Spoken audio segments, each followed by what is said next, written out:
يا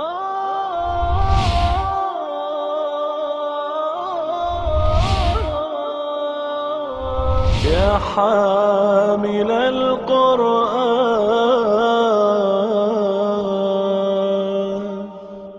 أعوذ بالله من الشيطان الرجيم. بسم الله الرحمن الرحيم. يا أيها الذين آمنوا اركعوا واسجدوا واعبدوا ربكم وافعلوا الخير لعلكم تفلحون. وجاهدوا في الله حق جهاده هو اجتباكم وما جعل عليكم في الدين من حرج ملة أبيكم إبراهيم هو سماكم المسلمين من قبل وفي هذا ليكون الرسول شهيدا عليكم وتكونوا شهداء على الناس فاقیموا الصلاة وآتوا الزکاة واعتصموا بالله هو مولاکم فنعم المولا ونعم النصیر. سورہ حج کی آخری دو آیات اللہ تعالیٰ کی طرف سے ایک مسلمان سے جو تقاضے ہیں ان کا بڑا بہترین ورژن ہے جو ان آیات کے اندر آیا ہے. فرمایا یا ایھا الذین آمنوا، اے ایمان والو، ارکعوا واسجدوا واعبدوا ربکم وافعلوا الخیر، رکوع کرو، سجدہ کرو اور اپنے رب کی بندگی اختیار کرو اور بھلے کام کرو تاکہ تم فلاح پاؤ. رکوع اور سجدہ ہم سب جانتے ہیں کہ یہ نماز کے دو اہم ارکان ہیں اور اس سے مراد نماز ہے. اور نماز دین کے بنیادی ارکان میں سے ہے. نماز، روزہ، حج، زکوٰۃ یہ دین کے بنیادی ارکان ہیں. تو جیسے رکوع اور سجدے کے ذکر سے نماز مراد لی جا سکتی ہے، ایسے ہی نماز کے تذکرے سے یہ چار ارکان مراد لیے جا سکتے ہیں، جس جیسے کہ بات واضح ہو جائے گی. اس کے بعد فرمایا وَاعْبُدُوا رَبَّكُمْ، اور اپنے رب کی بندگی اختیار کرو. ایک ہوتے ہیں کسی چیز کی اجزاء اور ایک ہوتی ہے ان اجزاء کی اسمبلڈ فارم جس سے وہ چیز وجود میں آتی ہے. مثال کے طور پر ایک گاڑی ہے، اس کے ویلز بھی ہیں، اس کا اسٹیئرنگ ویل بھی ہے، اس کا انجن بھی ہے، اس کی بریکس بھی ہیں، اس کا ایکسیلریٹر بھی ہے، اس کی سیٹس بھی ہیں. یہ سب کیا ہیں؟ یہ گاڑی کے کمپوننٹ ہیں. لیکن گاڑی کب بنتی ہے؟ جب ان کو ایک خاص طریقے سے جوڑ کر اس کو ایک چلنے کی چیز بنایا جاتا ہے، وہ گاڑی کہلاتی ہے. پارٹس جو ہوتے ہیں یہ گاڑی نہیں ہوتے. اور جب انسان کا کانسیپٹ کلیئر نہ ہو ان پارٹس کے بارے میں کہ یہ کس کام آتے ہیں، تو وہ اس کی کوالٹی بھی نہیں پہچان سکتا اور یہ بھی نہیں پہچان سکتا، جان سکتا کہ یہ کیسے کام کریں گے. کسی بھی اسپیئر پارٹس ڈیلر کے لیے، یہاں تک کہ کسی کباڑیے کے لیے یہ بات بڑی ضروری ہے کہ اسے معلوم ہو کہ یہ پہیہ کس جگہ لگتا ہے، اسٹیئرنگ کس جگہ لگتا ہے، ایکسل کس کس طرف اٹیچ ہوتا ہے، بریک کس طرح فنکشن کرتی ہے. اگر یہ معلوم ہوگا تو پھر گاہک سے وہ گفتگو کر سکتا ہے کہ یہ دیکھیے اس کا یہ فائدہ ہے، یہ ادھر سے اٹیچ کریں گے، اس پہ یہ کام آئے گا، اس کی یہ چیز جو ہے وہ اس کے مقابلے میں بہتر ہے. اسی صورت میں ممکن ہے کہ آپ کو اسٹیئرنگ کا، بریک کا، ایکسل کا، اسی طرح باقی جو پارٹس ہیں ان سب کا پتہ ہو کہ کون سا پرزہ کس جگہ فٹ ہوتا ہے اور کس کام آتا ہے. اسی طرح عمارت کے بہت سے حصے ہوتے ہیں. ایک اس کی فاؤنڈیشن ہوتی ہے، پھر اس کے پلرز ہوتے ہیں یا دیواریں ہوتی ہیں. لیکن فاؤنڈیشن کو کبھی عمارت نہیں کہا جاتا، حالانکہ وہ بہت امپورٹنٹ ہے. اسی طرح پلرز کو، دیواروں کو کبھی عمارت نہیں کہا جاتا، حالانکہ وہ بہت امپورٹنٹ ہے. جب تک چھت نہ پڑے اس وقت تک عمارت کا اطلاق اس پر نہیں ہوتا. آپ کہیں گے پلر کھڑے ہیں، آپ اس کو گھر نہیں کہہ سکتے، لیکن ایک چھت بھی پڑ جائے گی تو آپ کہیں گے یہ گھر ہے، یہ عمارت ہے. اسی طرح دین کو بھی اگر آپ ایک عمارت سے تعبیر کریں تو نبی اکرم صلی اللہ علیہ وسلم کی احادیث سے اس کا کچھ سٹرکچر پتہ چلتا ہے کہ اس کے کمپوننٹس کون سے ہیں. مثلا ایک حدیث میں نبی اکرم صلی اللہ علیہ وسلم نے ارشاد فرمایا کہ بنی الاسلام علی خمس، اسلام کی بنیاد 5 چیزوں پر ہے. وہ 5 چیزیں کون سی ہیں؟ شہادت اللہ الہ الا اللہ و ان محمد رسول اللہ صلی اللہ علیہ وسلم، اس بات کی گواہی دینا کہ اللہ کے سوا کوئی عبادت کے لائق نہیں، اور یہ کہ حضرت محمد صلی اللہ علیہ وسلم اللہ کے رسول ہیں. وَإِقَامِ الصَّلَاةِ، اور نماز قائم کرنا، وَإِيتَاءِ الزَّکاۃ، زکوٰۃ ادا کرنا، وَحَجِّ الْبَیْتِ، اور بیت اللہ کا حج کرنا، وَصَوْمِ رمضان، اور رمضان کے روزے رکھنا. پھر دوسری حدیث میں ہے کہ الصلاۃ عماد الدین، نماز دین کا ستون ہے. اب ان دونوں احادیث کی روشنی میں دیکھیں تو ایک سٹرکچر جو بنتا ہے کہ اسلام کی بنیاد جس پر یہ ستون کھڑے ہوں گے وہ تو پہلی وہ گواہی ہے کہ اللہ کے سوا کوئی عبادت کے لائق نہیں، اور حضرت محمد مصطفیٰ صلی اللہ علیہ وسلم اللہ کے رسول ہیں. اس کے بعد پھر یہ 4 عبادات جو ہیں یہ کیا ہیں؟ یہ ستون ہیں اسلام کی عمارت کے. یعنی اسلام کی عمارت ان ستونوں پر کھڑی ہوگی. نماز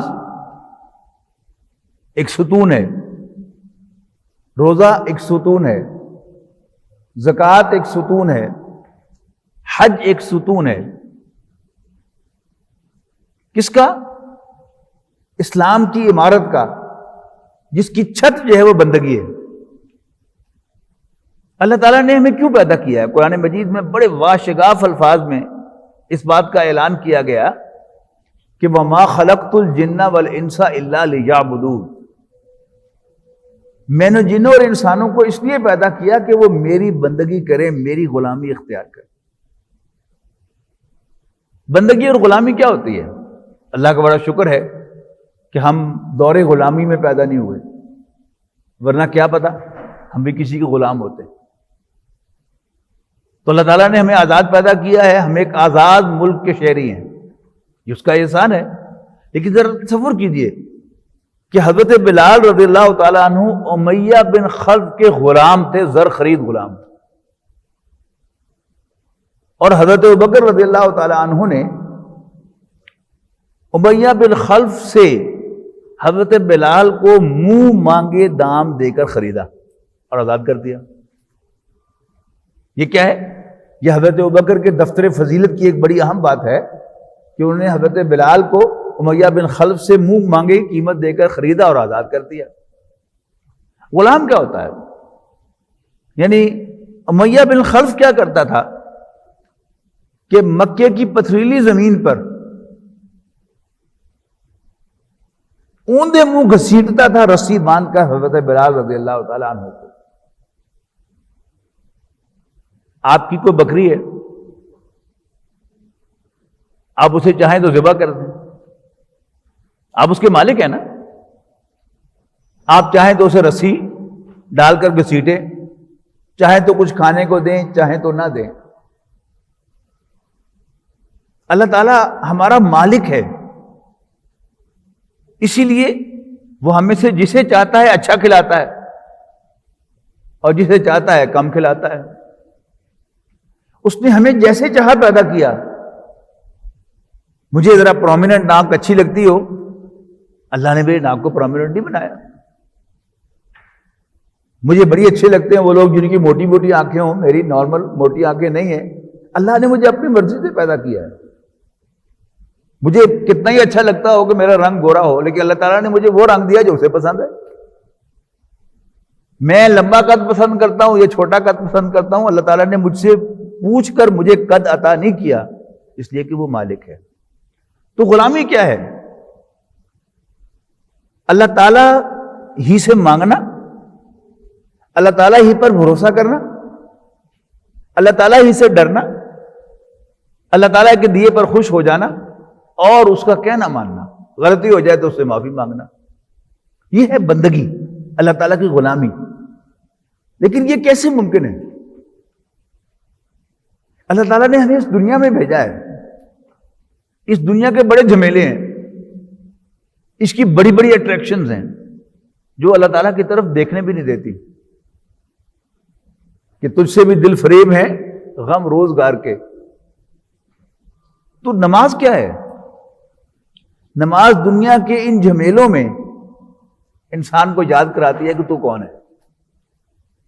ہر کام چھوڑو، بال بچوں کو چھوڑو، کاروبار کو چھوڑو، ملازمت کو چھوڑو تھوڑی دیر کے لیے، اور ہر قسم کی دلچسپی، بڑا زبردست میچ ہو رہا ہے اور وہ کانٹے دار ہو گیا ہے اور آخری لمحات ہیں، آخری اوور ہے، ادھر مسجد میں سے قاری صاحب نے اذان دے دی ہے، آ جاؤ بھائی۔ اب بندگی کیا ہے؟ ہر کام چھوڑ کر حاضر دو، یس سر، لبیک، میں حاضر ہوں، اور اپنا وہ عہد یاد کرو کہ ایاک نعبد و ایاک نستعین، ہم صرف تیرے ہی بندے ہیں اور تجھی سے مدد مانگتے ہیں۔ بار بار کی یاد دہانی وہ کیا ہے؟ اس چھت کو کھڑا رکھے گی، اور اگر یہ سبق ہمیں بھول گیا تو پھر کیا ہے؟ وہ پلر گرے گا تو پھر عمارت بھی کمزور ہو جائے گی۔ دنیا کی ایک بہت بڑی اٹریکشن مال ہے، اس میں کوئی شک تو نہیں، مجھے بھی مال پسند ہے، آپ کو بھی پسند ہے۔ میں جو مال کماتا ہوں، قرآن مجید تو اسے کمائی نہیں کہتا، اللہ تعالیٰ کی دین کہتا ہے، وہ جسے چاہتا ہے جتنا چاہتا ہے دیتا ہے، وہ ان پڑھ کو بھی دیتا ہے اور پی ایچ ڈی کو بھی دیتا ہے، وہ محنتی کو بھی دیتا ہے اور کاہل آدمی کو بھی دیتا کھلاتا ہے اپنی مرضی سے۔ لیکن جو مال انسان حاصل کر لیتا ہے وہ سمجھتا ہے کہ یہ میری کمائی ہے۔ اب زکوٰۃ کیا ہے؟ کہ اپنے سو کالڈ مال میں سے جس کو میں سمجھتا ہوں کہ وہ میرا ہے، اصل میں تو میرا نہیں ہے، اللہ کا دیا ہوا ہے، اس میں سے اپنے ہاتھوں سے میں دوں کسی کو۔ اللہ نے کہا ہے کہ یہ دے دو، وہاں 2.5% ادھر دے دو نکال کر۔ تو یہ ثابت کرنے کے لیے کہ یہ مال میرا نہیں ہے، اللہ کا ہے، اور مالک کہہ رہا ہے کہ دے دو، دے دینا، یہ کیا ہے؟ اس بات کو دوبارہ اپنے آپ کو یاد دہانی کروانا ہے کہ تو آزاد نہیں ہے، تو اللہ کا بندہ ہے، تمہارا مال اس کا دیا ہوا مال ہے، یہ زکوٰۃ ہو گئی۔ پھر جو انسان کو اللہ تعالیٰ نے مختلف خواہشات عطا کی ہیں جو انسان کی کمزوریاں بن جاتی ہیں، بھوک انسان کی بہت بڑی کمزوری ہے، بھوک لگ جائے تو انسان کسی کام کا نہیں رہتا، اور ایسا معلوم ہوتا ہے کہ وہ جان نکل جائے گی۔ پیاس، پانی نہ ملا تو پتہ نہیں کیا ہو جائے گا۔ اسی طرح شہوت، اللہ تعالیٰ نے ایک بڑا پوٹنٹ جذبہ انسان کے اندر رکھا ہے کہ جو اگرچہ اصل میں تو ہے جوانی کا جذبہ، لیکن ہم میں سے کوئی کسی ایج میں بھی ہے، وہ 20s میں ہے، 30s میں ہے، 40s میں ہے، یا 50 یا 60s میں ہے، یہاں تک کہ 70s میں بھی ہوگا، وہ بھی اپنے گریبان میں جھانکے گا تو معلوم ہو کہ ہاں یہ جذبہ تو جوان ہے، اگرچہ میں کسی قابل نہیں رہا، لیکن اپنی نظر کے بجائے استعمال کے اعتبار سے اور خواہش کے اعتبار سے میں ابھی تک ویسا کہ ویسا ہی ہوں۔ روزہ کیا ہے؟ انہی 3 کی پابندی، ان 3 کو ڈسپلن میں لانا تاکہ میں بندہ اللہ کا رہوں، کہیں ان کا غلام نہ ہو جاؤں، میں روٹی کا بندہ نہ بن جاؤں، یہ پانی کا بندہ نہ بن جاؤں، میں شہوت کا بندہ نہ بن جاؤں، میں اللہ کا بندہ بنوں۔ اور ان تینوں عبادات کی جامع عبادت جو ہے وہ حج ہے۔ اپنا گھر بار بھی چھوڑو اور نماز کی طرح کچھ پابندیاں بھی قبول کرو اور روزے کی طرح بھی کچھ پابندیاں قبول کرو، اور وہاں ایک مقام پر پوری دنیا میں حاضر ہو لبیک کہتے ہوئے، یس سر، یس سر، یس سر، میں حاضر ہوں، میں حاضر ہوں، میں حاضر ہوں۔ یہ کس کو کہا جاتا ہے؟ یعنی آپ سب لوگ جو ہیں کولیگز ہیں، لیکن آپ ایک دوسرے کی کال کو ایکولی رسپونڈ نہیں کرتے. ایک دوست جس سے آپ کو بڑی محبت ہے، ایک طرف آپ کو وہ بلاتا ہے، ایک طرف آپ کو آپ کے باس بلاتے ہیں، میاں صاحب بلاتے ہیں، تو ظاہر بات ہے کہ آپ کس کو رسپونڈ کریں گے؟ ظاہر ہے میاں صاحب کو رسپونڈ کریں گے. میاں صاحب سے بھی اوپر کون ہے؟ اللہ تعالیٰ ہے. تو اب یہ بات یاد رکھنا کہ میرا اصل مالک وہ ہے، میں اس کی بات کو ٹھکرا نہیں سکتا، میں اس کی کال کو رسپونڈ کرنا ہی کرنا ہے. میں نے یہ کہ ہے یہ حج ہے، وہاں جا کر حاضری دینا زندگی میں ایک بار کم سے کم اگر استطاعت ہو تو. اب ان کے اوپر جو ہے وہ بندگی کی عمارت کھڑی ہوتی ہے.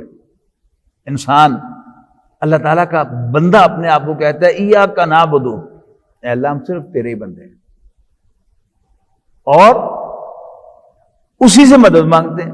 وَإِيَّاكَ نَسْتَعِينُ، اور ہم تجھی سے مدد مانگتے ہیں. اچھا، اب مدد جو ہے وہ اول تو ہر چیز میں درکار ہے، لیکن اصل درکار کس چیز میں ہے؟ وہ ہے ڈائریکشن میں. اهْدِنَا الصِّرَاطَ الْمُسْتَقِيمَ، ہمیں سیدھے راستے کی طرف ڈائریکٹ کر، ہمیں سیدھا راستہ دکھا. اهْدِنَا الصِّرَاطَ الْمُسْتَقِيمَ صِرَاطَ الَّذِينَ أَنْعَمْتَ عَلَيْهِمْ، ان لوگوں کا راستہ جن پر تو نے انعام کیا. اب انعام کسے دیا جاتا ہے؟ جس سے راضی ہوتے ہیں آپ. آپ نے ایک مزدور ہائر کیا اور اس سے طے ہوا کہ بھائی میں تمہیں اس کام کے 1000 روپے دوں گا. اس نے کام بڑا اچھا کیا، آپ بڑے خوش ہوئے، تو آپ نے اس کو 1200 روپے دے دیے. یہ 200 روپے کیا ہے؟ یہ انعام ہے. یہ کس کو ملتا ہے؟ جس سے آپ راضی ہوتے ہیں. جس نے کام اچھا نہ کیا ہو تو اب ظاہر ہے 1000 روپے طے کیا ہوا ہے، اب وہ تو آپ دیں گے، لیکن بڑی بے دلی سے دیں گے کہ کام تو اس کو کیا کوئی نہیں، لیکن بہرحال میری کمٹمنٹ ہے تو میں دے رہا ہوں. اب اللہ تعالیٰ سے انعام مانگا جا رہا ہے. انعام کیا ہے اللہ تعالیٰ کا؟ بخشش. حق تو میرا نہیں ہے، میں گناہ گار ہوں، میں نے نافرمانیاں کی ہیں، میں نے کچھ کمزوریاں دکھائی ہیں، تو میرا حق کیا ہے کہ مجھے ان کی سزا ملے. لیکن میں اللہ تعالیٰ سے درخواست کرتا ہوں کہ تو مجھے انعام دے دے مغفرت کا، تو میرے گناہوں سے صرف نظر کر، میری خامیوں کو تہائیں کو معاف کر دے. یہ ہے درخواست اصل میں اہدنا الصراط المستقیم صراط الذین انعمت علیہم، کہ قیامت کے دن ہم سب محتاج ہوں گے اللہ تعالیٰ کی بخشش کے. نبی کریم صلی اللہ علیہ وسلم نے فرمایا کہ کوئی شخص جنت میں داخل نہیں ہو سکے گا جب تک اللہ تعالیٰ کی خاص مہربانی شامل حال نہ ہو. تو ایک صحابی نے پوچھا اللہ کے رسول آپ بھی؟ آپ نے فرمایا ہاں، استغفر اللہ ربی 70 مرۃ فی کل یوم، میں تو دن میں 70 دفعہ اللہ تعالیٰ سے بخشش مانگتا ہوں. کیوں؟ حساب تو حساب ہے نا، تو حساب تو نعمت کا حساب بھی ہوگا. یعنی میری آنکھ کا حساب جو ہے اس میں پہلا حصہ کیا ہے کہ میں تمہیں اتنی بڑی نعمت عطا کی، تم نے میرا کیا شکر ادا کیا. اور پھر اگلا حساب کیا ہوگا کہ یہ میری دی ہوئی آنکھ تھی، اس کو میری مرضی کے مطابق استعمال کیا یا میری نافرمانی میں استعمال کیا. تو وہ مشہور حدیث جو ہے کہ نبی کریم صلی اللہ علیہ وسلم نے فرمایا کہ قیامت کے دن ایک شخص اللہ تعالیٰ کی عدالت میں لایا جائے گا اور اللہ تعالیٰ اسے کہے گا کہ جا، میں نے تمہیں معاف کیا، جا جنت میں. اب وہ شخص کہے گا کہ اللہ میں بڑی محنت کر کے آیا ہوں، میں نے نمازیں روزے عبادات سب کچھ کیا ہے، تو میرا حساب لے. اللہ تعالیٰ کہے گا نہیں نہیں، جا میں تمہیں معاف کیا. بار بار وہ اصرار کرے گا تو اللہ تعالیٰ فرشتوں سے کہے گا کہ ہاں بھی اس کی آنکھ کا حساب لاؤ، اور وہ آنکھ کے حساب میں ٹھوس ہو جائے گا. اب درخواست کرے گا کہ اللہ مجھے معاف کر دے، تو اللہ تعالیٰ کہے گا تو میں تو پہلے ہی کہا تھا کہ تم جنت میں چلے جاؤ، میں نے تمہیں معاف کیا. تو یہ وہ چیز ہے کہ جب حساب ہوگا پھر تو پائی پائی کا حساب ہے نا. اللہ تعالیٰ مہربانی کا معاملہ فرے، ہماری گناہوں کو ایک طرف کر دے، آپ سے آنکھ بند کر لے، اگنور کر دے، تب تو ہمارا کوئی بھلا ہو سکتا ہے. اور اسی کی درخواست ہے کہ جو ہم کرتے ہیں. تو اللہ تعالیٰ کو اپنا رب ماننا، اب اس کے سارے تقاضے ہیں. اللہ تعالیٰ ہی سے مانگنا، اللہ تعالیٰ ہی سے ڈرنا، اللہ تعالیٰ ہی پر بھروسہ کرنا، اللہ تعالیٰ ہی کا کہنا ماننا، کوئی غلطی ہو جائے تو اسی سے معافی مانگنا. آپ اندازہ لگائیے کہ ہم میں سے کون ہے جو ان تمام تقاضوں کو پورا کرے گا؟ ہم تو اس دنیا میں رہ رہے ہیں، اسباب کی دنیا ہے. کہنے کو تو ہم دعا اللہ تعالیٰ سے مانگ رہے ہوتے ہیں کہ یا اللہ میرا یہ مسئلہ حل کر دے، لیکن ساتھ ساتھ سوچ کیا رہیں گے کہ وہ بندہ ایسا کر دے تو وہ ادھر کر دے تو ادھر ہو جائے، میرا کام ہو جائے. حالانکہ مطلوب کیا ہے؟ نبی اکرم صلی اللہ علیہ وسلم آیا کہ اللہ تعالیٰ کو مشورے نہ دیا کرو، اس کو پڑھایا نہ کرو. اللہ تعالیٰ کو اپنے سارے کام کرنے آتے ہیں. اگر اس نے میری مدد کرنی ہے تو اس سے مجھ سے پوچھنے کی ضرورت نہیں کہ میں تمہاری مدد تو کرنا چاہتا ہوں، بتاؤ کیسے کروں. اللہ تعالیٰ کو اپنا کام خوب آتا ہے، وہ ہمارا محتاج کسی اعتبار سے نہیں ہے، لیکن ہم سے اس معاملے میں کوتاہی ہوتی رہتی ہے تو ہم اس کی بخشش کے محتاج ہیں. تو وہ ساری کمی کوتاہی وہ کیا ہے؟ وہ مطلوب ہے کہ اللہ تعالیٰ کی اطاعت میں بالکل انسان اپنے آپ کو دے دے. اور پھر اگلا تقاضا کیا ہے؟ اللہ تعالیٰ کی بندگی کے تحت انسانوں کی خدمت، یہ ہے وفعل الخیر. نماز، روزہ، حج، زکوٰۃ یہ تو ہو گئی بنیادیں، ان کے اوپر عمارت اللہ کی بندگی کی. اب اس کے بعد کہا جا رہا ہے وفعل الخیر، اور خیر کے کام کرو. قرآن مجید میں خیر مال کو بھی کہا گیا ہے، اور اردو میں ہم کہتے ہیں مخیر حضرات. کن کو کہتے ہیں؟ وہ لوگ کہ جو اپنا مال انسانی خدمت کے لیے خرچ کرتے ہیں، انہیں ہم کہتے ہیں مخیر حضرات، خیر کے کام کرنے والے. تو وفعل الخیر سے مراد کیا ہے؟ انسانوں کے ساتھ بھلائی کرو، خیر کے کاموں میں بڑھ چڑھ کر حصہ لو. لعلکم تفلحون، شاید کہ تم فلاح پاؤ، شاید کہ تم کامیاب ہو جاؤ. یعنی مراد کیا ہے؟ تاکہ تم کامیاب ہو جاؤ. اس پر مفسرین کلام کرتے ہیں کہ یہ اصل میں شاہانہ کلام ہے. جیسے بادشاہ ایسے ہی بولا کرتے ہیں کہ شاید ہم تمہیں نواز دیں.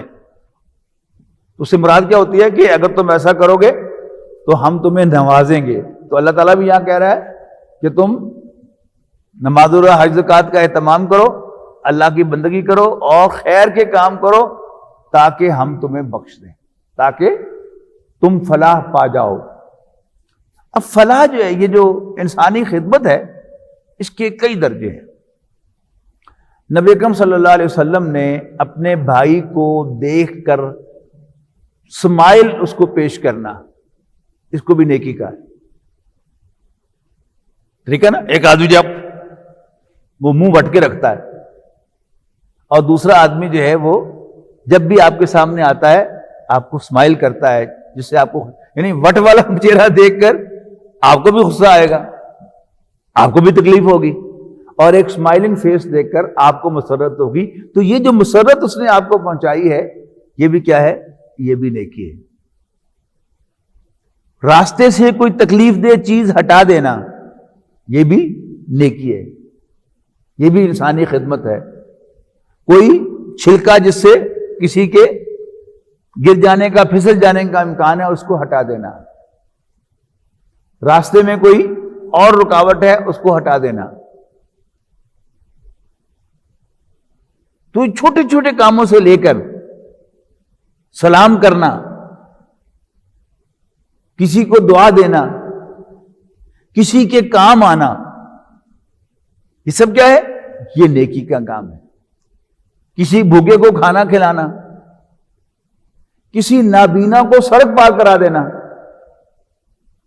کسی کمزور کو سہارا دے کر، یعنی وہ بھی سیڑھیاں چڑھ رہا ہے، آپ بھی سیڑھیاں چڑھ رہے ہیں، آپ دیکھتے ہیں کہ وہ کمزور آدمی ہے، اس کو دقت ہو رہی ہے سیڑھی چڑھنے میں، تو آپ اپنا کندھا اس کو پیش کر دیں کہ بابا جی میرے موڈے پہ ہاتھ رکھ کے چڑھو.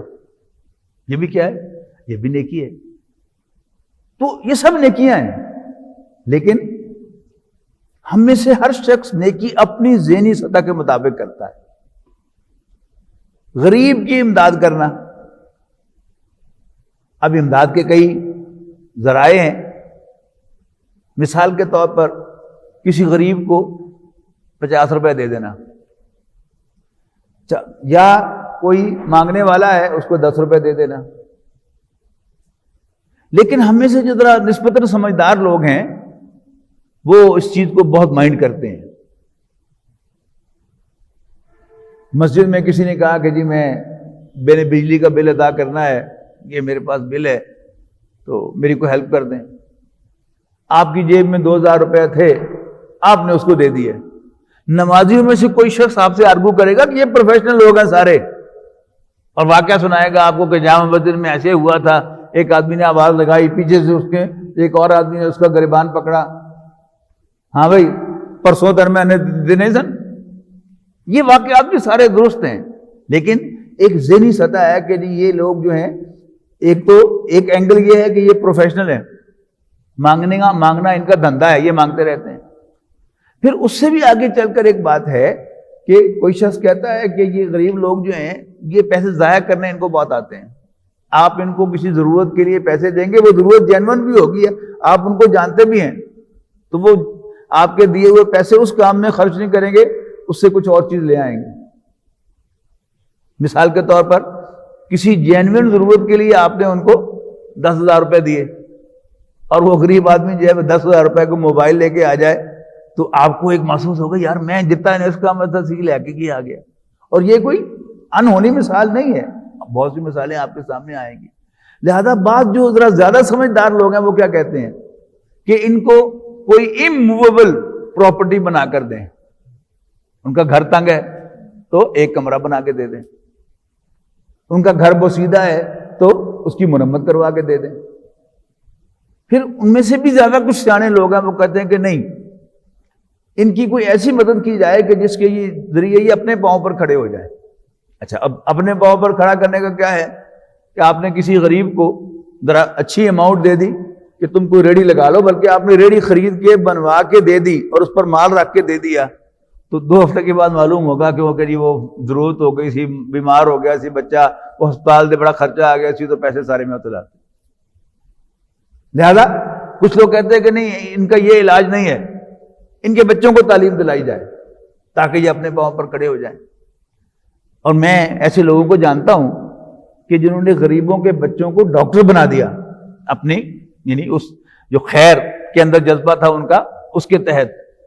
لیکن اگر آپ نے ڈاکٹر بنایا اور انسان نہیں بنایا، تو وہ پہلے اس نے گلیوں کے اندر جیبیں کاٹی تھی، اب وہ اپنے کلینک میں بیٹھ کے جیبیں کاٹے گا، رہے گا وہ جیب کترا کا جیب کترا ہی. ٹھیک ہے نا؟ تو ایک کام کیا ہے، اس کو فائنینشلی اپنے پاؤں پر کھڑا کرنا. اس کے ساتھ اہم کام کیا ہے کہ اس کو انسان بنانا. اور اس سے بھی بڑا ایک کام ہے جس کا اگلی آیت میں ذکر ہو رہا ہے، جسے نبی اکرم صلی اللہ علیہ وسلم نے فرمایا کہ میری اور تمہاری مثال ایسے ہے کہ آگ کا ایک بہت بڑا الاؤ ہے اور تم سب اس میں کود پڑنا چاہتے ہو، اور میں تمہیں تمہارے کپڑے پکڑ کر تمہیں کھینچنا، کوئی آگے آگے آگ میں جا کے نہ گرو. یہ کیا ہے؟ یہ سب سے بڑی خدمت ہے. اس کا یہ مطلب نہیں کہ باقی نہیں کرنے چاہیے، ہر سطح پر انسان کو انسان کے کام آنا چاہیے. بڑے بڑے لوگ ہیں، آپ کو دنیا میں آپ نے بھی دیکھے ہوں گے. میں نے برطانیہ میں ایک نوجوان کو دیکھا، نو مسلم تھا. لٹرلی 1 سے زیادہ واقعات میرے سامنے آئے کہ رات 2 بجے بھی کسی مسلمان نے اس کو کال کی تو اس کی مدد کو پہنچ گیا. تو ہر سطح پر مدد، کوئی مصیبت میں آیا گر گیا ہے اس کی مدد کرنا. ایک خاتون جو تھی وہاں پر، وہ مطلقہ تھی، مسلمان خاتون تھی، تو وہ اچانک ہاسپٹلائز ہو گئی. تو اس نے اس کو فون کیا، تو رات 2 بجے اس نے 2 نوجوانوں کو لے کر اس کے گھر چھوڑا ان کے بچوں کے پاس، اس لیے کہ برطانیہ کے قانون کے مطابق تو انڈر 16 چلڈرن جو ہے وہ گھر میں اکیلے نہیں چھوڑے جا سکتے. تو یہ خدمت جو ہے جذبے کے آپ کو بہت سے مثالیں نظر آئیں گی. یہ سارے کام کرنے کے ہیں. اگر آپ کے وسائل ہیں تو مانگنے والے کو بھی دینا. اس کا بھی قرآن مجید میں حق بیان کیا گیا ہے، فی اموالہم حق معلوم للسائل والمحروم. ان کے مالوں میں ایک متعین حق ہوتا ہے، مانگنے والوں کا بھی اور ہیو ناٹس کا بھی، وہ بھی دینا ہے. اور کوئی مصیبت میں ہے، گر گیا ہے تو اس کو دینا، بھوکے کو کھانا کھلانا. اسی طرح کوئی بیمار ہے اس کا علاج کروانا، کسی کے پاس کپڑے پہننے کو نہیں ہے تو کپڑے پہننے کو دے دینا. یا انتظام کر دینا، یہ سارے کام کرنے کے ہیں. لیکن اب اگلی بات جو آ رہی ہے وہ بڑی اہم ہے. فرمایا وجاہدوا فی اللہ حق جہاد، اور اللہ کے راستے میں جہاد کرو. جہاد جو ہے اس کا مادہ ہے جیم ہا دال، جوہد جس سے بنا ہے. اور جہاد کیا ہے؟ جد و جہد، کہ ایک شخص جو ہے وہ آپ کے خلاف کوئی ایفرٹ کر رہا ہے اور آپ اس کو ریزسٹ کرنے کے لیے ایفرٹ کر رہے ہیں، تو یہ کیا ہو گیا؟ یہ مجاہدہ ہو گیا، جہاد ہو گیا. تو اللہ کے راستے میں جہاد کرو جیسا کہ اس کے جہاد کا حق ہے. چھوٹے کام کے لیے تھوڑی محنت درکار ہوتی ہے، اور بڑے کام کے لیے، بڑے پروجیکٹ کے لیے بڑی محنت درکار ہوتی ہے. تو یہ کیا ہے؟ اللہ کا پروجیکٹ ہے، تو اللہ کے شایان شان اس کے لیے محنت کرنا، اس کے لیے کشمکش کرنا، جد و جہد کرنا، اس کا حکم دیا جا رہا ہے. اللہ کے راستے میں جہاد کرو جیسا کہ اس کے جہاد کا حق ہے، اس کی کوشش کا حق ہے. هُوَ اجْتَبَاكُمْ، اللہ نے تمہیں اس کام کے لیے چن لیا ہے. نبی اکرم صلی اللہ علیہ وسلم کے تذکرے میں عام طور پر آپ دو ایکسپریشن سنیں گے، محمد مصطفیٰ صلی اللہ علیہ وسلم اور احمد مجتبی صلی اللہ علیہ وسلم. کیا مطلب ہے؟ کسی کو پسند کرنا، یہ کیا ہے؟ یہ اصطفائیت ہے. اللہ تعالیٰ نے نبی اکرم صلی اللہ علیہ وسلم کو پسند کیا پوری نوع انسانی میں سے. سورۃ آل عمران میں کہا گیا ان اللہ اصطفیٰ آدم و نوح و آل ابراہیم و آل عمران علی العالمین، کہ بے شک اللہ تعالیٰ نے پسند کر لیا آدم کو، نوح کو، ابراہیم کو اور آل عمران کو. عمران نام ہے حضرت مریم کے والد کا، تو ان کو اللہ تعالیٰ نے پسند کیا اور ان کو عزت بخشی. حضرت مریم سے کہا فرشتے نے آ کر کہ ان اللہ اصطفاکی علی نساء العالمین، بے شک اللہ نے تمہیں تمام جہان کی عورتوں میں سے پسند کر لیا ہے، چن لیا ہے. اور اجتبائیت کیا ہوتی ہے؟ کسی مقصد کے لیے کسی کو سلیکٹ کرنا. تو هُوَ اجْتَبَاكُمْ، اے مسلمانوں اللہ نے تمہیں چن لیا ہے. کس کے لیے؟ اس جہاد کے لیے جس کا ذکر پہلے کیا کہ اللہ کے راستے میں جہاد کرو جیسا کہ اس کے جہاد کا حق ہے. هُوَ اجْتَبَاكُمْ، اس نے تمہیں چن لیا ہے. وَمَا جَعَلَ عَلَيْكُمْ فِي الدِّينِ مِنْ حَرَجٍ، اور اس نے تمہارے لیے دین میں کوئی تنگی نہیں رکھی، وسعت رکھی ہے. ملت ابیکم ابراہیم، تمہارے باپ ابراہیم کا طریقہ. ہوا سماکم المسلمین، اس نے تمہارا نام مسلمان رکھا تھا. اب اس کے بارے میں دو آراء ہیں. ایک تو یہ کہ اللہ نے تمہارا نام مسلمان رکھا ہے، لیکن زیادہ جو رائے ہے وہ یہ ہے کہ ابراہیم نے تمہارا نام مسلمان رکھا تھا.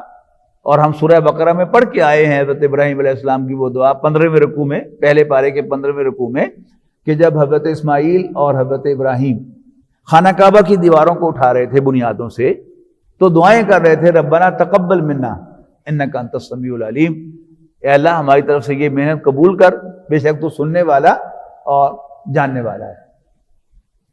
ربنا وجعلنا مسلمین لک، اے ہمارے رب ہمیں اپنا فرما بردار بنائے رکھ، اپنا مسلمان بنائے رکھ.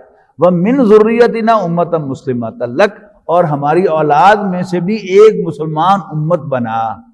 اور حضرت ابراہیم اور حضرت اسماعیل دونوں کی اولاد میں سے وہ مسلمان امت کون ہے؟ وہ ہم ہیں، نبی اکرم صلی اللہ علیہ وسلم سے ماننے والے. تو ہماری اولاد میں سے بھی ایک مسلمان امت پیدا کر. اور اس کے بعد فرمایا وَبَعَثْ فِيهِمْ رَسُولًا مِّنْهُمْ، اور پھر ان میں ایک رسول مبعوث فرما جو انہی میں سے ہو. یتلو علیہم آیاتک، جو انہیں تیری آیات پڑھ پڑھ کر سنائے.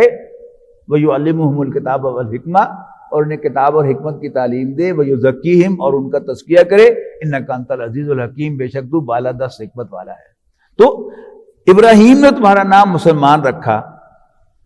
اب جو اس کی پرنسپل کلوز ہے، یہ درمیان میں ایڈجیکٹو کلوز تھی. پرنسپل کلوز کیا ہے؟ وَجَاہِدُوا فِي اللَّهِ حَقَّ جِہَادِهِ لِيَكُونَ الرَّسُولُ شَهِيدًا عَلَيْكُمْ، تاکہ رسول صلی اللہ علیہ وسلم تم پر گواہ بن جائیں.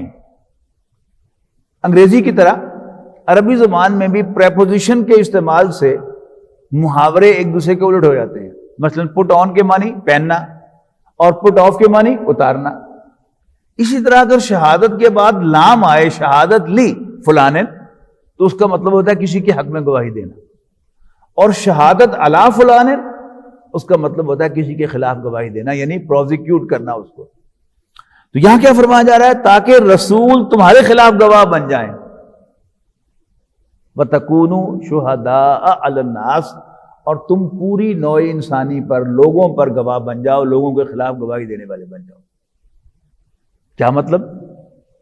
قیامت کے دن جب اللہ کی عدالت لگے گی تو جب کسی شخص پر فرد جرم عائد کی جائے گی کہ تم نے اللہ کی بندگی نہیں کی، تم نے اللہ کا پر ایمان نہیں لائے، میرے رسول کو نہیں مانا، میری کتاب کو نہیں مانا، میرے احکام پر عمل نہیں کیا، تو وہ کیا کہیں گے؟ اللہ تعالیٰ ثبوت لائے گا اس کے حق میں کہ دیکھو تم پر، تمہاری طرف فلاں نبی بھیجا گیا، اس کے فلاں ساتھی نے تم تک دعوت پہنچائی، تمہارا دل مطمئن ہوا، پھر بھی تم نہیں مانے. یہ کیا ہے؟ یہ اب وہ گواہی ہوگی اس شخص کے خلاف کہ جس کو پروزیکیوٹ کیا جا رہا ہے. لیکن اگر جس کو پروزیکیوٹ کیا جا رہا ہے وہ یہ ثابت کر دے کہ دعوت مجھ تک نہیں پہنچی، تو پھر وہ بری ہو جائے گا اور جس کے ذمے لگا تھا وہ پکڑا جائے گا. اس کی کیا اہمیت ہے اس کا اندازہ آپ اس سے لگائیں کہ نبی اکرم صلی اللہ علیہ وسلم نے حجۃ الوداع کے موقع پر ایک بڑے مجمع سے خطاب فرمایا اور آپ نے دین کی تعلیمات کا موٹا موٹا جو خلاصہ تھا وہ ان کے سامنے رکھا، آخری نصیحت ارشاد فرمائی، اور پھر تو پوچھا لوگوں سے، پورے مجمع سے، بہت بڑا مجمع تھا، سامنے بھی لوگ، ادھر بھی لوگ، ادھر بھی لوگ، آپ اونٹنی پر سوار تھے، ایمپلیفائر نہیں تھا، ذہن میں رکھیے گا.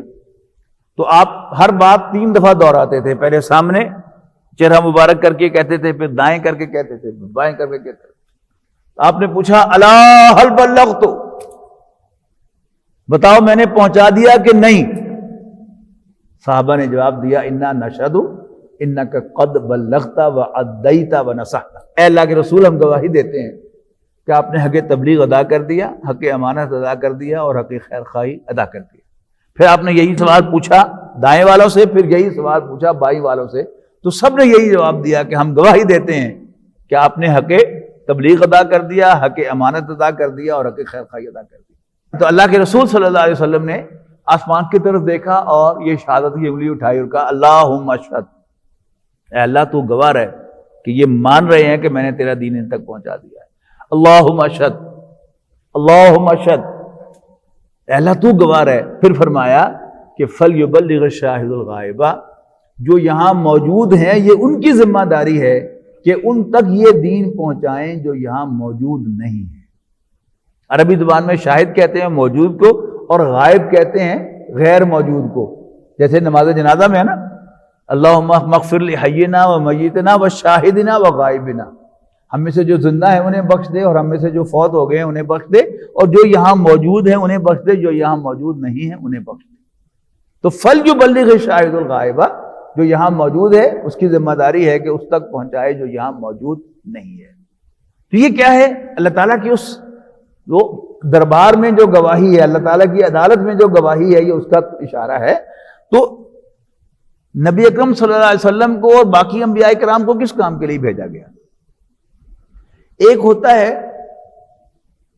یعنی ایز ریکریشن یا ایز ہابی کوئی کام کرنا، یہ اور ہوتا ہے. ایک ہوتا ہے ذمہ داری کے ساتھ یہ کام کرنا. مثال کے طور پر کسی علاقے کی صفائی اس کے سارے ریزیڈنٹس کی ذمہ داری ہے نا، لیکن وہ کیسے کریں گے؟ ظاہر ہے وہ کوئی کاروباری ہے، کوئی ملازم ہے، تو وہ اپنے کاروباری اوقات کے بعد یا ملازمت کے بعد جو ہیں وہ یا ملازمت کے دوران جہاں جہاں موقع ملے گا وہ کریں گے. مثلا راستہ چل رہے ہیں، راستے میں کاغذ کا ٹکڑا پڑا ہوا ہے تو وہاں سے اٹھا کر وہ اس کو مٹھی میں بند کر لیں گے اور پھر کسی بن کے پاس پہنچ کے وہاں پر پھینک دیں گے. آپ مل کے اندر سب لوگ جو ہیں اپنی اپنی آپ کی ڈیوٹیز ہیں، لیکن جہاں آپ کو کوئی کاغذ کا پردہ نظر آئے گا آپ اٹھائیں گے اور بن میں پھینک دیں گے. لیکن مل نے امپلائی کی ہوئے ہیں کچھ ملازمین، کس کام کے لیے؟ صفائی کرنے کے لیے. ان کو اس کی تنخواہ ملتی ہے. باقی پیغمبروں کا تو ہمیں خاص معلوم نہیں ہے ان کی ہسٹری، ان کی سیرت، لیکن نبی اکرم صلی اللہ علیہ وسلم کی سیرت تو ہر مسلمان کو یاد ہے کہ جب سے نبی اکرم صلی اللہ علیہ وسلم پر وحی کا آغاز ہوا آپ کا کوئی کاروبار ثابت نہیں ہے. وہ جو علامہ اقبال نے کہا نا کہ شکوہ میں، ہم تو جیتے تھے کہ دنیا میں تیرا نام رہے، تو نبی اکرم صلی اللہ علیہ وسلم کے 24 گھنٹے اب اسی کام کے لیے تھے۔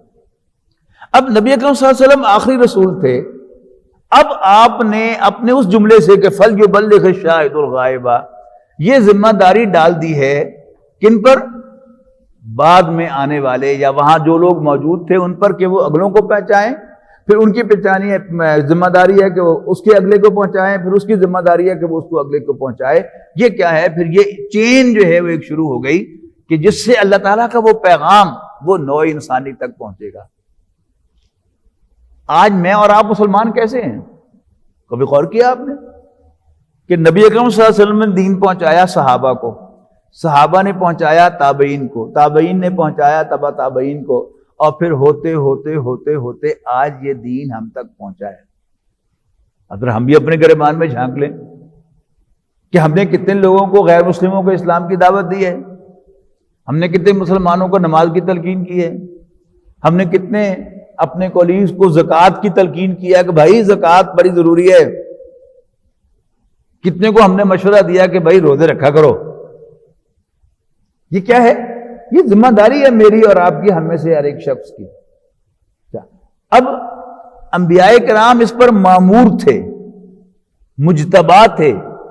اصل میں یہ پوری امت بھی اب مجتبی ہے کہ اللہ تعالیٰ نے اس امت کو اس کام پر لگایا ہے۔ جب اسلامی نظام قائم ہوگا، خلافت قائم ہوگی، تو پھر اجتماعی ذمہ داری کا اصل ذمہ دار بن جائے گا خلیفہ۔ اب وہ اپوائنٹ کرے گا کہ تمہاری یہ ذمہ داری ہے، تمہاری یہ ذمہ داری ہے، تمہاری یہ ذمہ داری ہے، تمہاری یہ ذمہ داری ہے۔ لیکن اگر وہ خلافت قائم نہیں ہے، اللہ کا دین قائم نہیں ہے، تو پھر ہم پر یہ، ہم میں سے ہر ایک پر یہ ذمہ داری رہتی ہے کہ اگر اللہ تعالیٰ نے اس کو کوئی فارغ وقت دیا ہے تو وہ فارغ وقت جو ہے وہ اللہ کے راستے میں لگائے۔ اگر اس کو کچھ سرپلس مال دیا ہے تو اس مال کو اللہ کے راستے میں لگائے، اللہ کے دین کی سربلندی کے لیے، یعنی صدقات و خیرات میں، خیر کے کاموں میں بھی لگائے، اور اللہ کے دین کی سربلندی کے لیے بھی لگائے۔ یہ کیا ہے؟ یہ پھر ہماری ذمہ داری ہے۔ تو وجاہدوا فی اللہ حق جہادی لیکون الرسول شہیدا علیکم، درمیان میں ایڈجیکٹو کلوز ہے کہ اس نے تمہیں چن لیا ہے، تمہارا نام حضرت ابراہیم علیہ السلام نے مسلمان رکھا تھا۔ یہ سب کیا ہے؟ ایڈجیکٹو کلوز ہے۔ پرنسپل کلوز کیا ہے؟ جہاد کرو اللہ کے راستے میں جیسا کہ اس کے جہاد کا حق ہے۔ لیکون الرسول شہیدا علیکم، تاکہ پیغمبر صلی اللہ علیہ وسلم تم پر گواہ بن جائیں، تمہارے خلاف گواہی دینے والے بن جائیں۔ وَتَكُونُوا شُهَدَاءَ عَلَى النَّاسِ، اور تم پوری نوع انسانی پر، تمام لوگوں پر گواہی دینے والے بن جاؤ۔ فَأَقِيمُوا الصَّلَاةَ وَآتُوا الزَّكَاةَ۔ عام طور پر ہوتا یہ ہے کہ جب انسان پر کوئی بڑی ذمہ داری ڈال دی جاتی ہے تو وہ سمجھتا ہے کہ شاید جو بنیادی ذمہ داریاں ہیں میں ان سے ایگزمپٹ ہو گیا ہوں۔ مثال دیتا ہوں، یعنی کسی جگہ کام کرنے والے ہر شخص کی یہ ذمہ داری ہے کہ وہ اس ادارے کے ساتھ لائل ہو، ٹھیک ہے نا؟ لیکن ایک مزدور جو کام کرتا ہے کسی ادارے میں، اس کو باہر نکلتے ہوئے اس کی تلاشی لی جاتی ہے کہ وہ یہاں سے کوئی مال چوری کر کے تو نہیں لے کے جا رہا، لیکن ظاہر ہے کہ جو بڑے عہدوں پر فائز ہیں ان کی شاید اس طرح سے تلاشی نہیں ہوتی، یعنی یہ سمجھا جاتا ہے۔ اس کا یہ مطلب نہیں ہے کہ وہ لائلٹی ان پر فرض نہیں ہے، ہاں وہ مینیجر ہوں یا کوئی اور ہوں، وہ جو بنیادی ہے ادارے کے ساتھ لائل ہونا، یہ اپنی جگہ برقرار رہتا ہے۔ تو سب سے بنیادی ذمہ داری جو پلر جو ہیں، یہ ایسا نہیں ہو سکتا کہ جب آپ دین کی کوئی بڑی خدمت میں لگ جائیں، اللہ کے دین کی تبلیغ کرنے لگیں، درس و تدریس کا کام کرنے لگے۔ بہت سے ہمارے یعنی ساتھی ایسے ہیں کہ وہ یہ سمجھتے ہیں کہ اس طرح بڑے بڑے کام کر رہے ہیں، دین دے بڑی خدمت کر رہے ہیں، تو ہمارے لیے شاید نماز با جماعت جو ہے وہ ضروری نہیں ہے نا؟ مردوں پر 5 وقت کی نماز فرض ہے اور نماز با جماعت واجب ہے۔ تو جس طرح ایک عام مسلمان پر نماز با جماعت کا اہتمام کرنا واجب ہے، ایسے ہی بڑے سے بڑے دین کے خادم پر بھی نماز با جماعت کا اہتمام کرنا وہ واجب ہے۔ تو ہمیں اس کام سے نظر انداز نہیں کرنا چاہیے۔ یہاں وہ بڑی ذمہ داری کہ پوری نوع انسانی پر حجت قائم کرنا اور ان پر گواہی قائم کرنا، اچھا، اس کے بھی بڑے درجات ہیں. زبان سے کسی کو دین کے بارے میں بتانا، یہ بھی کیا ہے؟ یہ حجت قائم کرنا ہے. یہ حجت قائم کرنے کا لفظ ہے، اس کو بھی سمجھنے. سورہ نساء میں یہ بات آئی ہے کہ بہت سے پیغمبروں کا نام بنام تذکرہ کیا، اور پھر آخر میں فرمایا رسولا مبشرین و منذرین. یہ بہت سے رسول ہیں، خوشخبری دینے والے اور خبردار کرنے والے. لِأَلَّا يَكُونَ لِلنَّاسِ عَلَى اللَّهِ حُجَّةٌ بَعْدَ الرُّسُلِ، تاکہ پیغمبروں کے آ جانے کے بعد لوگوں کے پاس اللہ کے سامنے پیش کرنے کے لیے کوئی بہانہ، کوئی دلیل، کوئی حجت باقی نہ رہے. یہ ہے مقصد کہ تم پوری نوع انسانی پر گواہ بن جاؤ. تو زبان سے کرنا، پھر صرف الفاظ ہی نہیں بتانے، اس کو ایکسپلین کرنا، واضح کرنا. ہم سب لوگ جو یہاں بیٹھے ہیں اللہ کے فضل سے ہم پڑھے لکھے لوگ ہیں. وی کین آرگو، یعنی ہمارا جو شعبہ ہے زندگی کا، اس میں ہم بات کہہ سکتے ہیں، اگلے آدمی کو سمجھا سکتے ہیں. دین میں بھی یہ ہماری ذمہ داری ہے کہ ہم پین لیں اس کے لیے کہ دین کی بات پہنچائیں بھی اور سمجھائیں بھی. اچھا، پھر زبانی سمجھانا، کسی کو اللہ تعالیٰ نے تحریر کی طاقت دی ہے تو پھر تحریر کے ذریعے سے لوگوں کے سامنے حجت قائم کرنا، اللہ کے عدالت میں پیش کرنے کے لیے، یہ بھی کیا ہے؟ یہ ذمہ داری ہے. لیکن اس ذمہ داری کی ایک خاص ڈائمنشن جو ہے اس کو ہم نظر انداز کر دیتے ہیں. وہ کیا ہے کہ جب تک اللہ کا دین قائم کر کے اس کی برکات لوگوں تک نہ پہنچائی جائیں. ہر آدمی انٹلیکچوئل نہیں ہوتا کہ وہ زبان کے آرگومنٹ سے یا کوئی مضمون پڑھ کے کنونس ہو جائے کہ ہاں یہ اصل دین ہے اور اس دین کو مجھے پیروی کرنی چاہیے. نہیں، عام آدمی، ذرا لو آئی کیو کا آدمی اس سے امپریس نہیں ہوتا، اس کو وہ بات کلک نہیں ہوتی. لیکن اسلام کی جو برکات ہیں، مثلا حضرت عمر رضی اللہ تعالیٰ نے فرمایا کہ اگر دجلہ و فرات کے کنارے پر کوئی کتا بھی بھوکا مر گیا تو مجھ سے سوال ہوگا. اور یہ صرف کہنے کی بات نہیں ہوئی. حضرت عمر بن عبدالعزیز رحمۃ اللہ علیہ کے دور میں، یعنی حضور صلی اللہ علیہ وسلم نے اللہ کے دین کو قائم کیا، مکہ فتح ہو گیا، پھر اس کے بعد 2 سال باقی قبائل جو تھے ان کے اندر جو بھی فتنے اٹھے ان کو بھی دبایا. حضور صلی اللہ علیہ وسلم کا وصال ہوا تو حضرت ابوبکر کے دور میں کئی 4 محاذ کھلے باقاعدہ جنگ کے. لوگوں نے سمجھا کہ بس محمد اب اللہ کے پاس چلے گئے تو شاید یہ دین ختم ہو گیا، لیکن حضرت ابوبکر نے ثابت کیا کہ یہ دین ختم نہیں ہوا، اور ایک سموتھ گورنمنٹ حضرت عمر کے حوالے کی. حضرت عمر کو موقع ملا ہے کہ وہ اسلام کا حسن جو ہے وہ اس کو لوگوں کو دکھائیں، اور ایسی ایسی مثالیں قائم کی ہیں کہ جو آج تک ریپلیکیٹ نہیں ہوئی اور نہ ہوں گی. ایک سرکاری سفر کرتے ہیں حضرت عمر رضی اللہ تعالیٰ عنہ مدینہ منورہ سے فلسطین تک. بیت المال سے ایک اونٹ لیا اور ایک خادم لیا، اور بیت المال میں سے راشن لیا سفر کا. اب اس اونٹ پر راشن بھی رکھا ہوا ہے، ایک آدمی کے بیٹھنے کی جگہ ہے. تو خادم سے کہا کہ بھئی دیکھو، ایک منزل پر میں سوار ہوں گا، تم نکیل پکڑنا، تو اگلی منزل پر تم سوار ہوگے اور میں نکیل پکڑوں گا، اور پکڑ کے دکھائی. پھر اتنی بڑی سلطنت کے فرما روا، 24 لاکھ مربع میل ہے، اور ایک کرتے پر سوال کرتا ہے ایک عام آدمی کہ امیر المومنین ہم آپ کی بات نہیں سنیں گے، نہیں مانیں گے. پوچھا کیوں؟ انہوں نے کہا آپ نے کرتا جو پہن رکھا ہے یہ تو ان چادروں کا بنا ہوا ہے جو مال غنیمت میں ملی تھی، مجھے جو ٹکڑا ملا تھا اس میں میرا کرتا تو نہیں بنا. آپ تو ہیں بھی لمبے قد کے، معلوم ہوتا ہے کہ آپ نے خیانت کی ہے. آپ نے بیٹے سے کہا کہ وضاحت کرو، اس نے کہا کہ میں نے اپنے حصے کا ٹکڑا بھی والد صاحب کو دے دیا ہے، اس لیے ان کا کرتا بن گیا ہے. یہ کیا ہے؟ آزادی رائے. تو بڑی بڑی مثالیں. پھر وہ جو بات حضرت عمر نے کہی تھی کہ دجلہ و فرات کے کنارے پر کتا بھی بھوکا مر گیا، یہ پھر اپنے کلائمیکس سے پہنچی ہے حضرت عمر بن عبدالعزیز رحمۃ اللہ علیہ کے دور میں، کہ بیت المال کا جو منشی ہے وہ آتا ہے ان کے پاس، امیر المومنین زکوٰۃ پڑی ہے اور لینے والا کوئی نہیں ہے. حضرت عمر بن عبدالعزیز رحمۃ اللہ علیہ نے فرمایا کہ غیر مسلموں کو بھی بانٹ دو. وہ پھر آیا کہ غیر مسلموں کو بھی بانٹ دیا لیکن زکوٰۃ ابھی تک پڑی ہے. تو انہوں نے کہا کہ اللہ کی مخلوق پھیلا دو، سارا اناج جو ہے وہ زمین پر پھیلا دو کہ اللہ کی مخلوق کھا لے. تو یہ ہے وہ برکات کہ اسلام آئے گا اگر صحیح معنوں میں تو پھر اس کی برکات ظاہر ہوں گی. یہ سارا ویلفیئر کا نظام جو یورپ کے اندر یہ کہاں سے لیا انہوں نے؟ حضرت عمر سے لیا. تو یہ ساری چیزیں جو ہیں وہ آپ کو وہاں پر نظر آئیں گی. آج بھی اسلام کی طرف سے حجت قائم اس وقت تک نہیں ہو سکتی جب تک ہم زبان سے بھی اسلام کو پیش کریں، تحریر سے بھی پیش کریں اور دلائل بھی دیں، اور پھر زمین دنیا کے کسی علاقے میں سائزیبل ملک کے اندر ہم اللہ کا دین قائم کر کے دکھائیں. پاکستان کا وجود جو ہے اس کے بارے میں سمجھے اگر آپ کو موقع ملے کہ علامہ اقبال ہم کہتے ہیں مصور پاکستان کیوں کہتے ہیں کہ الہ آباد میں مسلم لیگ کا سالانہ جلسہ تھا. علامہ اقبال اس وقت مسلم لیگ کے صدر تھے، تو جو صدارتی خطبہ ہے اس اے جی ایم کا وہ ہے اصل میں جس میں انہوں نے کہا تھا کہ یہ ایک تقدیر مبرم ہے، it's a destiny that in the north west of India there will be an Islamic state, یعنی ہندوستان کے شمال مغربی حصے میں ایک اسلامی ریاست وجود میں آئے اور دور ملوکیت میں اسلام کے حسین چہرے پر، روشن چہرے پر جو بدنما داغ آ گئے تھے ان کو دھو کر اسلام کا اصل چہرہ دنیا کو دکھایا جا سکے. اب پاکستان کو نارتھ ویسٹ میں تو نہیں ہوا، لیکن طالبان دوبارہ آئے ہیں. پہلے انہوں نے عدل قائم کر کے دکھایا تھا، پوپی کی کاج ختم کر کے دکھائی تھی، امن قائم کر کے دکھایا تھا.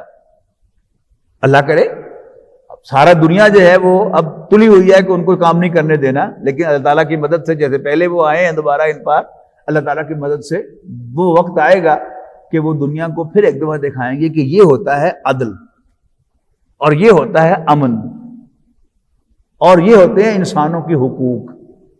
تو وہ بھی کیا ہے؟ یہ شہادت علی الناس کا حصہ ہے کہ پوری دنیا پر واضح کر دیا جائے. یعنی اب بھی جو ڈس انفارمیشن ہے اس کے ذریعے سے الٹی الٹی باتیں جو ہے پھیلائی جا رہی ہیں، اور اس کے ساتھ وہاں پر یہ ہو رہا ہے اور یہ ہو رہا ہے، ایسا ہو رہا ہے ویسا ہو رہا ہے. حالانکہ جو بعد میں خبر ملتی ہے کہ یہ بس سوشل میڈیا پر پھیلائی جانے والا پروپیگنڈا تھا، اصل میں تو ایسا کوئی نہیں ہے. جو وائس چانسلر ہے یونیورسٹی کا وہ کہہ رہا ہے کہ جو ہی ہمارے پاس انتظام ہوں گے تو انشاءاللہ ہم عورتوں کی تعلیم کے لیے بھی یونیورسٹی کو کھولیں گے، لیکن وہاں کیا کہہ رہا ہے کہ عورتوں کی تعلیم بین کر دی گئی ہے. تو سارا زور لگے گا، لیکن انشاءاللہ وقت آئے گا کہ پھر ایسا ایک دنیا کے سامنے آئے گا کہ یہ بڑے بڑے لیڈرز جو ہیں ویسٹ کے، ان کو تو چھوڑ دیں، ان کے اپنے ویسٹڈ انٹرسٹ ہیں، لیکن عام جو مغرب میں رہنے والے عوام ہیں انشاءاللہ وہ کثیر تعداد میں اسلام کی طرف راغب ہوں گے انشاءاللہ. تو سٹارٹ کہاں سے لو؟ فاقیموا الصلاۃ وآتوا الزکاۃ، پس نماز قائم کرو اور زکوٰۃ ادا کرو، واعتصموا باللہ، اور اللہ کے ساتھ چمٹ جاؤ. عصمت کہتے ہیں حفاظت کو، اعتصام کہتے ہیں حفاظت کی غرض سے کسی چیز کو جفا مار لینا. تو واعتصموا باللہ، اللہ کے ساتھ چمٹ جاؤ. سورۃ آل عمران میں اس کی وضاحت آئی، واعتصموا بحبل اللہ جمیعا، اللہ کی رسی کو مضبوطی کے ساتھ تھام لو سب مل جل کر. اور حدیث میں وضاحت آ گئی کہ اللہ کی رسی قرآن مجید ہے. تو واعتصموا باللہ، قرآن مجید کو مضبوطی کے ساتھ تھام لو. ہوا مولاکم، یعنی قرآن مجید کے ذریعے سے اللہ تعالیٰ کے ساتھ مل جاؤ، چمٹ جاؤ. ہوا مولاکم، وہی تمہارا آقا ہے. فنعم المولا، تو کیا ہی اچھا آقا ہے، کیا ہی اچھا صاحب ہے. ونعم النصیر، اور کیا ہی اچھا مددگار ہے. یعنی یہ سارے کام اللہ تعالیٰ کی مدد کے بغیر نہیں ہو سکتے. ہم جہاد کریں گے، ایفرٹ کریں گے، کشمکش کریں گے، اللہ تعالیٰ اس میں برکت ڈالے گا، مدد کرے گا، تو سارے کام ہوں گے. انفرادی سطح پر بھی ہم حجت قائم کریں گے ہر شخص کو، پر یہ بات واضح کر دیں گے کہ اسلامی اصل دین ہے. اور اجتماعی سطح پر بھی ہم پوری دنیا کو دکھائیں گے کہ یہ ہے اللہ کا دین، یہ ہے عدل، یہ ہے انصاف، اور یہ ہے انسانوں کے حقوق. اللہ تعالیٰ ہم سب کو اس کی ہمت اور توفیق عطا فرمائے. آخر دعوانا ان الحمدللہ رب العالمین.